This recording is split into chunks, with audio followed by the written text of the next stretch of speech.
Susirinkome kartu paminėti ypatingą datą – vasario 16-ąją, Lietuvos valstybės atkūrimo dieną.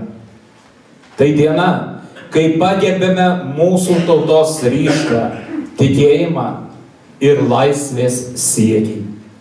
1918 vasario 16-ąją 20 signatarų pasirašė Lietuvos nepriklausomybės aktą, kuriuo buvo paskelbta, kad Lietuva tampa nepriklausoma valstybė. Šis istorinės reikšmės dokumentas buvo šviesos spindulys tamsiais laikais, simbolis įkvėpęs tautą kelti galvas ir drąsiai žengti į ateitį.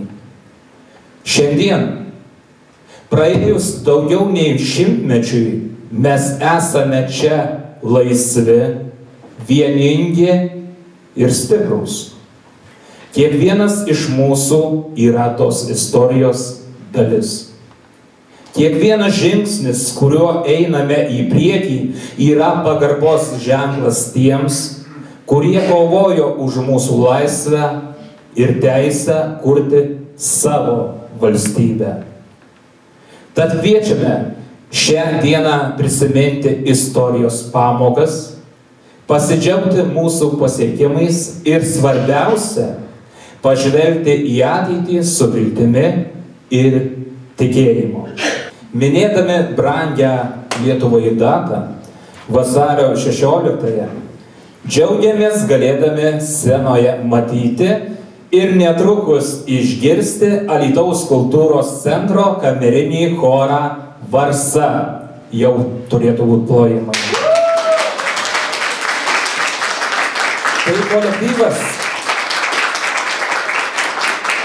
Tai kolektyvas, kuris savo dainomis kuria ypatingą ryšį su klausytojais, skleidžia tautiškumo dvasią ir primena, kad daina tai laisvės balsas. Alytaus choras Varsa garsėja skambiais balsais, meistrišku atlikimu ir nuoširdžiu bendravimu su publika. Repertuare tiek lietuvių liaudies ir patriotinės dainos, tiek šiuolaikiniai kūriniai, kurie įkvepia didžiuotis savo šalimi ir jos istoriją. Choro vadovas Vidas Simanauskas. Koncertmeisterė Lina Abromavičienė. Chormeisterė Klaudija Aleksandravičiūtė. Paplojame. Na kągi, mėlyje, kviečiame pasiklausyti ir drauge švęsti Lietuvos laisvę kartu su choru Varsa. Išgirsime, kur giria žaliuoja, muzika Juozo Gudavičiaus, žodžiai Ksavero Sakalėlio. Teka, teka šviesi saulė. Donato Zakaro išplėtota lietuvių liaudies daina. Yeah.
Atsimušė